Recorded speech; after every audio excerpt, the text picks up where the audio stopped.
No, pues vámonos a otro asunto, no, otro tema también importante. Y miren, estos drones que se han estado manejando, drones ucranianos Battlefield K1, entran en producción en serie, son guiados por GPS, tienen una computadora balística para bombardear con precisión y ya que bombardean esas zonas, vamos, es un ejemplo, ¿no? Regresa este dron y aterriza con un paracaídas. Entonces ya los soldados ucranianos inmediatamente van y rescatan, digamos, el dron ya descargado, ¿no? Ya sin bombas, ¿no? Un tema que les ha traído pues la posibilidad de poder defender muchas zonas que eran muy complicadas. También se siguen sucediendo en diferentes puntos de Budapest, allá en Hungría, múltiples manifestaciones en contra de Víctor Orbán para que salga del poder, ya que, bueno, pues ha manejado el país pues muy al estilo Trump, ¿no? En el cual se ha metido y se ha hecho mucha amistad con Vladimir Putin y cada vez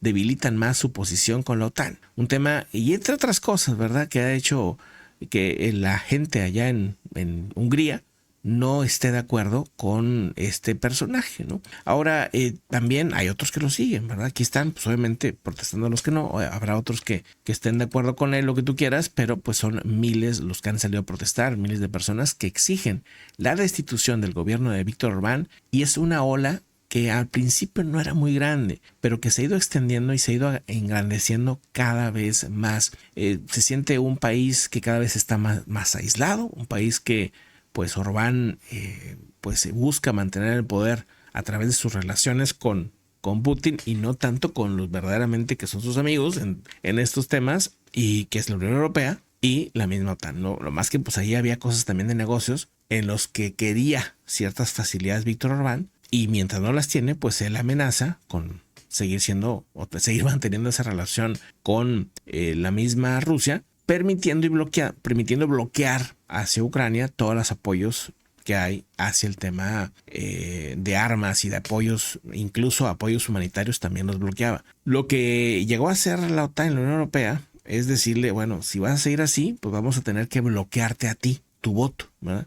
Ya no vas a tener poder de voto, ¿no? Cosa que obviamente pues se vio bien mal porque pues es un tema que debilita a su propio país, ¿no? O sea, te la dejan hacer una vez, dos veces, ya tres veces ya es demasiado, ¿no? También se reporta, y ayer se los comentábamos, venía una inundación fuerte para la zona de Orsk en Rusia, cerca de Kazajistán, donde una presa que no ha tenido mantenimiento en mucho tiempo, pues acabó por romperse. Ya tenía fugas, pero en esta ocasión acabó por romperse y ahora generó que el río Ural se llena en esta época porque se deshiela, empieza el calor, se deshielan las montañas y el río Ural trae corrientes muy fuertes. Entonces eso hizo que la presa no pudiera soportar toda esa carga y la falta de mantenimiento obviamente y generó que tuvieran que evacuar a 4,000 personas en esa región de Rusia, ¿no? Un tema en el que pues, la infraestructura de Rusia en muchos puntos está abandonada, ¿no? Mientras está en el conflicto, pues se está invirtiendo todo en la guerra,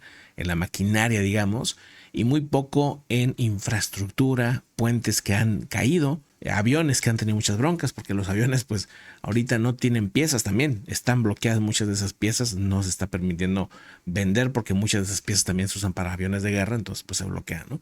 Pues bueno, parte de lo que pasa en estos momentos en esa zona del mundo. Otro asunto importante, ¿no? el día de hoy es que dentro de todos esos temas hubo 28 réplicas en el sismo que se ha dado allá en Nueva Jersey, ¿no? Pero más que todo el mundo decimos Nueva York, pero realmente New Jersey, Nueva York y otros estados que son los que lo han estado sintiendo y que pues bueno, esta actividad o esto es atípico según lo que dicen los expertos. Vamos a ver si alcanzamos a ver un poquito de esa cantidad de sismos. Aquí, a ver si lo alcanzamos a ver. Pues bueno, ahí están algunos de los sismos, al menos los más intensos. Ahí están, ¿verdad? Son sismos que sorprendieron sobre todo porque muchos de ellos son de muy superficiales, ¿no? Son de 5 kilómetros, de 3 kilómetros. Miren, aquí alcanzamos a ver algunos de los sismos. Aquí son varios sismos, ¿no? Aquí son, hasta ahorita llevaban contados 28,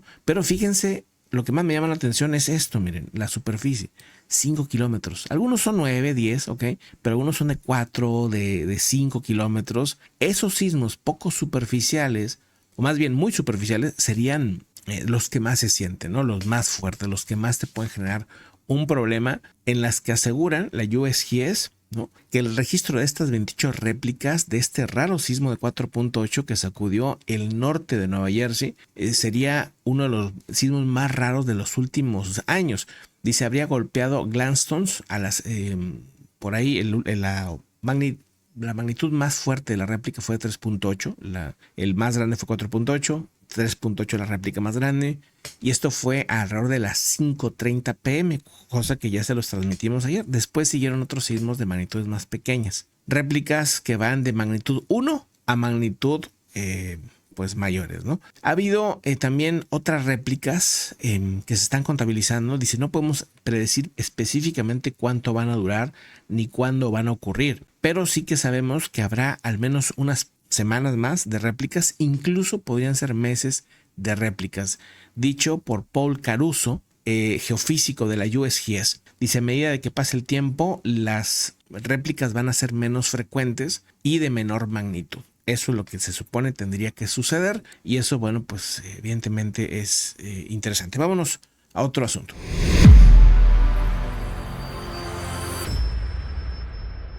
Bueno, vámonos a otros asuntos importantes.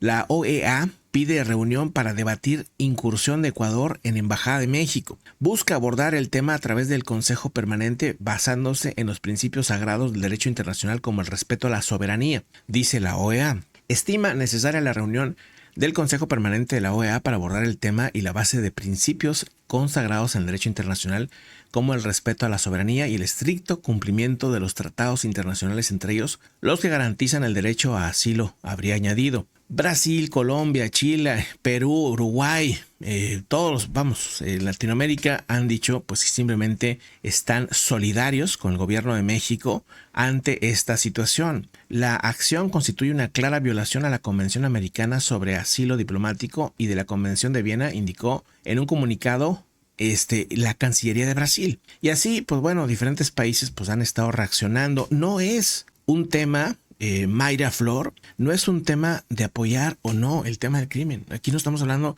del tema del crimen. Aquí en México estábamos también en desacuerdo que tuvieran un asilado controvertido. No nos gustaba eso. Pero Ecuador, o el país, digamos, la decisión de invasión a una embajada no se hace así esté el mismísimo, ponle que quieras, ¿no? O sea, cualquier personaje, lo peor que te puedas imaginar, así esté quien esté adentro, no se toca una embajada. Es así de sencillo, porque entonces, pues es una violación, es una invasión, ¿no? Es como si alguien se mete a tu país, dices que yo voy a ir por un criminal que vive en tu país, pues dirá lo que sea, pero es mi país, no puedes hacer lo que tú quieras cuando tú quieras, ¿verdad? Eso es simplemente un derecho internacional. Por eso les digo, aquí todo mundo estamos de acuerdo, atrapen a todos los criminales, buenísimo. Y es mentira, también te debo decir, Mayra, con todo respeto, es mentira esa narrativa que tiene tu gobierno, y el gobierno de México la tiene también, aquí también la crítica del agua hacia el gobierno mexicano, y la tiene el de Estados Unidos. O sea, donde dicen, el problema de la inseguridad es de fuera. Eso es mentira, de entrada. O sea, siempre que un país, un gobierno les venga y les diga, el problema está afuera, bueno, allá ustedes si lo quieren creer, pero eso siempre es mentira. El problema cuando lo venden de fuera es porque te quieren convencer, te quieren pues lavar el cerebro para decir el problema está allá y nosotros no podemos, somos unos santos aquí que no tenemos la culpa de absolutamente nada. Lo mismo hace Estados Unidos con México y nos dice, México esto, y México hace lo mismo, es que Colombia, es que Estados Unidos, es que China nos manda no, eso no es verdad. O sea, sí, claro que hay problemas que vienen de fuera, pero la culpa no la puedes echar hacia afuera, la culpa la tienes aquí, ¿verdad? O lo controlas o no lo controlas, punto, ¿verdad? O sea, ¿haces los deberes o no haces los deberes? Y la realidad es que Ecuador no hace los deberes y quiere pues echarle la culpa a Colombia, a México, ahora a la, ¿cómo se llama? A la mafia de quién sabe qué país de Europa. O sea, siempre hay alguien de fuera que es el que hace lo malo y pues aquí somos todos unos santos. Eso es mentira. Y pues bueno, si alguien se lo quiere creer, pues mi respeto, ¿verdad? Que se lo crea. Pero pues esto sinceramente es una mentira y es muy utilizado. Esto es una estrategia política, ¿verdad? Cuando se echa la culpa al de afuera, es una estrategia de librito, ¿verdad? Que pues dice, a ver, ¿qué hago? Tengo una crisis, no la puedo resolver. Echa la culpa al de afuera. y tú quedas con ganas, ¿verdad? Tú quedas súper bien. Entonces hay que tener mucho cuidado con ese tipo de acciones que pues al final de cuentas son estrategias meramente políticas. Y aquí las usa el presidente aquí, las usa el de Brasil y las usa el de Estados Unidos y así están, ¿verdad? Las campañas políticas entre Biden y Trump, los problemas de fuera, ¿no? Migración, los chinos, quién sabe qué, o sea ese es un problema pues constante. Digo, a no ser que te estén invadiendo realmente una invasión oficial de un país como Rusia a Ucrania, pues ahí sí, ¿verdad? El problema evidentemente viene de fuera. Pero a no ser que sea un problema así, ¿no? Pues es una estrategia, ¿no? Una estrategia muy utilizada de sobra. Pero bueno, vamos a estar bien atentos a eso. Sí que evidentemente es pues algo que no sucede nunca, ¿verdad? O sea que es un tema pues alucinante, ¿no? De verdad. Y vámonos pues a otra noticia, a otro tema también importante.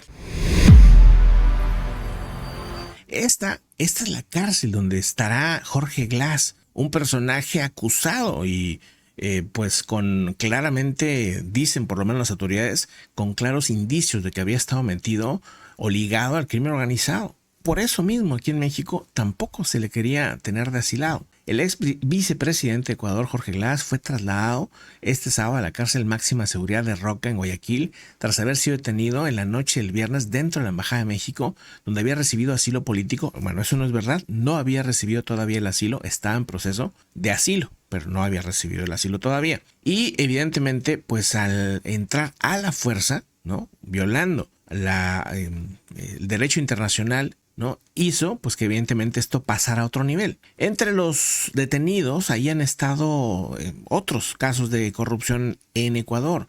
Wilmer Terán, expresidente del Consejo de la Judicatura. Pablo Muentes, asambleísta también. Sebastián Barreiro, hijo de la vicepresidenta Verónica Abad, que también dicen estuvo involucrado en el caso Nene por tráfico de influencias, entre otros casos. Entonces, esto pues es la cárcel donde va a estar pisando Jorge Glass y evidentemente pues es un personaje que aquí nadie lo pela, aquí nadie le importa, en México sinceramente, y en Ecuador pues sí, evidentemente es importante, por eso aquí no nos gustaba que lo tuvieran de asilado, insisto, cosa que pues se tomó a la fuerza, ¿no? Se invade la embajada, se hace esta invasión y se lo llevan a la fuerza a este personaje, que él decía que era un perseguido político. Pues bueno, eso era su derecho de decirlo, ¿verdad? Él tenía el derecho de decir o de buscar defenderse como él busque y quiera, por alguna razón, que eso también a nosotros aquí no nos gusta en México, por alguna razón se le da oportunidad de que entre a la embajada, ¿verdad? Y que se analice si verdaderamente, pues, tiene culpa o no tiene culpa o lo que sea, ¿no? El asilo está en proceso de si se iba a dar o no se iba a dar y todas estas cosas. Pero bueno, así será la cárcel. Es una cárcel de máxima seguridad. Eso es lo que pues han estado mostrando. Y vámonos pues a otro asunto también interesante.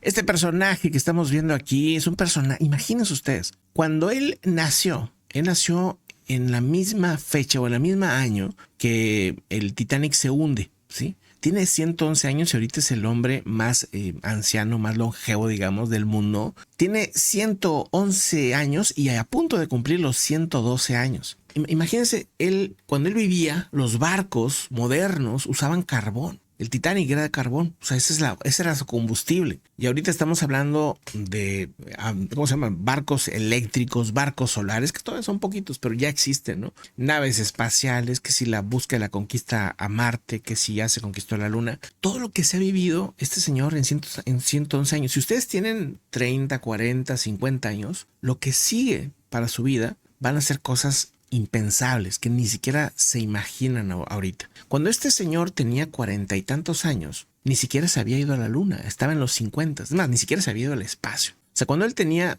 una mediana edad, unos 40 años más o menos, 40 y pico años, todavía no se iba al espacio. Todavía no se hacían muchísimos inventos que ahorita son pues algo común que utilizamos. Inteligencias artificiales, bueno, smartphones, computadoras, etcétera, etcétera, ¿no? O sea, entonces a lo mejor si ustedes tienen una mediana edad y dicen, no, pues yo ya vi todo, ¿no? Pues bueno, no es nada lo que has visto y lo que viene va a ser todavía muchísimo más impactante e increíble. ¿Qué habría pensado el señor allá en los 50 cuando tenía una mediana edad? Que a lo mejor yo ya estoy maduro, yo ya estoy grande y todavía le tocaba muchísimo por vivir, muchísimas cosas que lo iban a sorprender. Entonces, y que lo siguen sorprendiendo. Aparte el señor pues se ve bastante bien, por ahí hay algunas entrevistas, se le ve muy lúcido, ¿no? Se le ve muy bien. Así que quién sabe qué, pero a lo que voy es que es esta revolución tecnológica y en todos los sentidos impresionante que estamos viviendo. Entonces, si ustedes tienen, no, y si ustedes son jóvenes, ¿no? De 20, ¿no? O menos, pues no, les va a tocar vivir. Si viven una vida algo longeva, les va a tocar vivir una realidad alucinante, ¿no? Increíble, ¿no? Y en varios de sus momentos de su vida llegó a parecer que el mundo estaba a punto de terminar, que el mundo está una guerra mundial. Y luego vino otra guerra mundial y un montón de guerras más. Y el mundo sigue estando bien y sigue funcionando y sigue avanzando y sigue evolucionando. Para aquellos pesimistas que vienen aquí, oye, Pepe, es que ya está todo bien mal. Este señor ya todo lo que vivió y lo que seguirá viviendo seguramente. Entonces, pues sí, hay que ser pacientes. Se observan los desafíos, se conocen, pero una cosa es eso, otra cosa es creer que todo es ya lo peor, ¿verdad? Pues no es así, no es así. Y bueno, ¿quién es este señor? ¿Cómo se llama? Bueno, primero que nada, ya leí en el Guinness Record de ser el hombre más longevo en este momento del mundo. Se llama John Alfred Tinniswood. Nació en Liverpool, aparte en un país en el que estuvo en las dos guerras, ¿no? O sea, aparte de eso, ¿no? Recientemente les comentamos de Juan Vicente Pérez, un señor de Venezuela que tenía 114 años, ¿se acuerdan? Aquí pusimos la imagen, poquito antes de cumplir los 115 falleció. El señor sí se veía muchísimo más desgastado, el señor venezolano. Se veía muy bien, pero digamos que se veía más desgastado.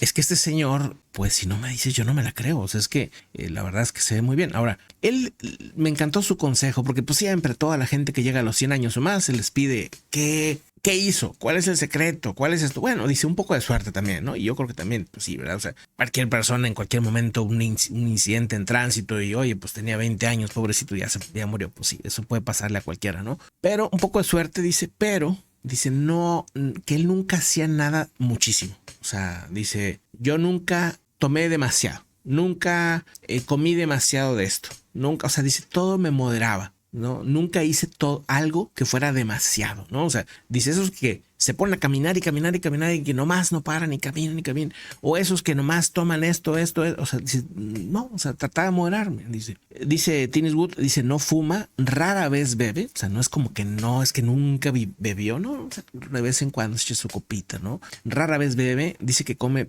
pescado con patatas fritas todos los viernes, pero que no tiene ningún secreto en sí. Dice, si bebes demasiado o comes demasiado o caminas demasiado, si haces demasiado algo, al final eventualmente sufrirás, dice. Pues sí, ¿verdad? Esa onda de obsesionarse con algún tipo de dieta o con algún tipo de no sé qué o con algún tipo, pues al final te genera algún problema, ¿verdad? Pues bueno, no sé, interesante siempre los consejos que pueden venir de estos personajes, ¿no? Tan longevos. Vámonos a otro asunto importante.